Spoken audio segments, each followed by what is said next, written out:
स्वागत है इस विश्लेषण में। आज हम एक बेहद दिलचस्प और उतनी ही जरूरी संवैधानिक केस की तह तक जाएंगे।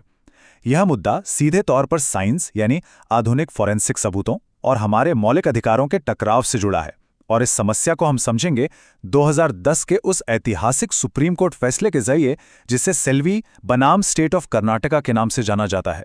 चलिए शुरू करते हैं और एक ऐसी सिचुएशन की कल्पना करते हैं जो किसी ट्रू क्राइम थ्रिलर जैसी लगती है। सोचिए, क्रिमिनल इन्वेस्टिगेशन चल रही है, तो क्या पुलिस किसी का दिमाग पढ़ सकती है? इसके कानूनी और नैतिक हदें आखिर क्या हैं?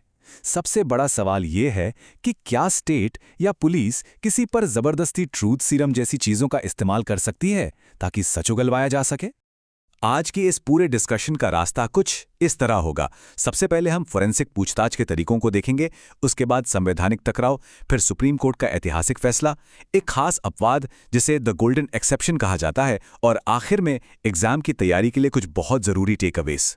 तो आइए अपने पहले पड़ाव से शुरू करते हैं, जो है फोरेंसिक पूछताछ। केस की शुरुआत होती है उन आधुनिक वैज्ञानिक तरीकों से जिन्हें जांच के दौरान अपनाया गया था। इस केस में जांच एजेंसीज ने 3 खास आधुनिक तकनीकों का इस्तेमाल किया। पहला था नार्को एनालिसिस, जहां कुछ दवाइयों का यूज करके सच उगलवाने की कोशिश की जाती है। दूसरा, पॉलीग्राफ, जिसे आम भाषा में लाई डिटेक्टर टेस्ट कहते हैं। ये झूठ बोलते वक्त आपके शरीर के बदलाव को पकड़ता है। और तीसरा था ब्रेन मैपिंग, जो दिमाग की तरंगों यानी ब्रेन वेव्स को पढ़ने का काम करता है। सुनने में बिल्कुल साइफाई लगता है ना? लेकिन सच कहूं तो इस मामले की सबसे बड़ी और परेशान करने वाली कड़ी ये थी कि दिमाग के भीतर झांकने वाले ये सारे आक्रामक टेस्ट्स आरोपियों की मर्जी या उनकी सहमति के बिना ही किए गए थे, बिल्कुल बिना किसी परमिशन के। और बस यहीं से शुरू होता है हमारा दूसरा पड़ाव, संवैधानिक टकराव। सहमति का ना होना एक ऐसी चिंगारी थी जिसने इस पूरे मुद्दे को सीधे देश की सबसे बड़ी अदालत में ला खड़ा किया। यहाँ सबसे बड़ा और मुख्य कानूनी विवाद इन तकनीकों की संवैधानिकता यानी कॉन्स्टिट्यूशनैलिटी पर सवाल उठा रहा था। मुद्दा ये था कि क्या किसी भी व्यक्ति की मर्जी के बिना उस पे नार्को एनालिसिस और ऐसे दूसरे टेस्ट करना हमारे संविधान द्वारा दी गई मूल सुरक्षा का उल्लंघन करता है? अगर ध्यान से देखें तो यहाँ सीधे तौर पर 2 मुख्य मौलिक अधिकारों यानी फंडामेंटल राइट्स पर खतरा मंडरा रहा था।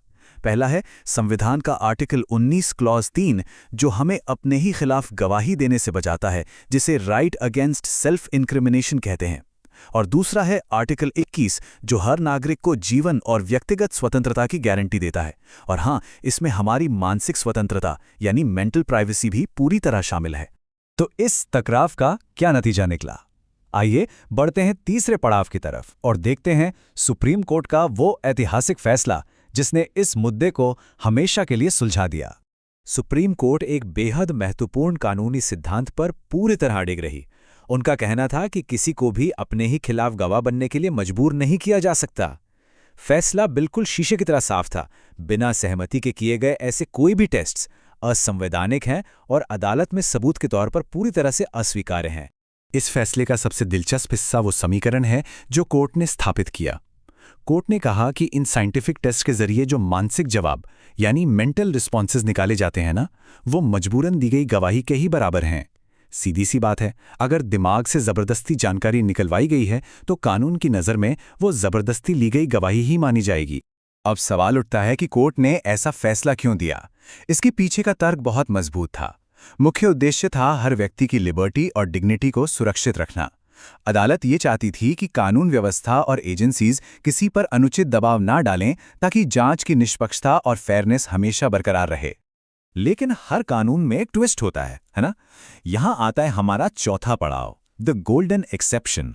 हालांकि सुप्रीम कोर्ट ने एक बहुत ही सख्त नियम बना दिया था, पर उन्होंने एक बेहद खास अपवाद भी दिया। ये अपवाद यानी एक्सेप्शन बेहद स्पष्ट है। अगर जबरदस्ती टेस्ट किए गए हैं तो वो अनकॉन्स्टिट्यूशनल हैं, मुद्दा वहीं खत्म। लेकिन अगर कोई व्यक्ति पूरे होशो हवास में अपनी मर्जी से सहमति देता है तब ये टेस्ट्स किए जा सकते हैं। पर यहां भी एक पेच है। मर्जी से करवाए गए टेस्ट से मिले सबूतों की अहमियत यानी उनकी एविडेंशरी वैल्यू अदालत में तब भी बेहद सीमित होती है। और अब हम पहुंच गए हैं अपने 5वें और आखिरी पड़ाव पर, जो खास तौर पर लॉ स्टूडेंट्स के लिए है, एग्जाम प्रिपरेशन टेकअवेज। एलएलबी या जुडिशरी एग्जाम्स के लिए ये एक लैंडमार्क केस है। इसलिए इसके सबसे मुख्य बिंदुओं पर ध्यान देना बहुत जरूरी है। इसे एक एग्जाम गोल्ड लाइन मान लीजिए, जिसे हमेशा याद रखना चाहिए। परीक्षा में अगर आप ये साफ साफ लिखते हैं कि बिना सहमति के नार्को एनालिसिस असंवैधानिक है और ये आर्टिकल 19 क्लॉज 3 का उल्लंघन है, तो यकीन मानिए जवाब दूसरों से बेहद अलग और मजबूत लगेगा। ये एक ऐसी लाइन है जो सीधे मार्क्स दिलवाती है। एक परफेक्ट 20 नंबर का जवाब लिखने की एक सिंपल सी टॉपर ट्रिक है। स्टेप 1, आर्टिकल 32 क्लॉज 3 को बिल्कुल साफ शब्दों में समझाएं।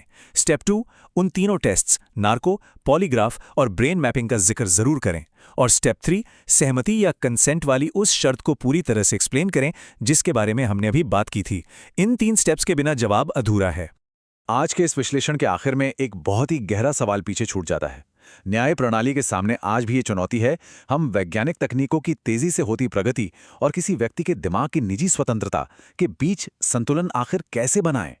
क्या आने वाले वक्त में कोई ऐसी टेक्नोलॉजी आएगी जो बिना अधिकारों का हनन किए सच उगलवा सके? ये एक ऐसी नैतिक और कानूनी बहस है जो शायद कभी पूरी तरह खत्म नहीं होगी। इस बारे में जरूर सोचिएगा।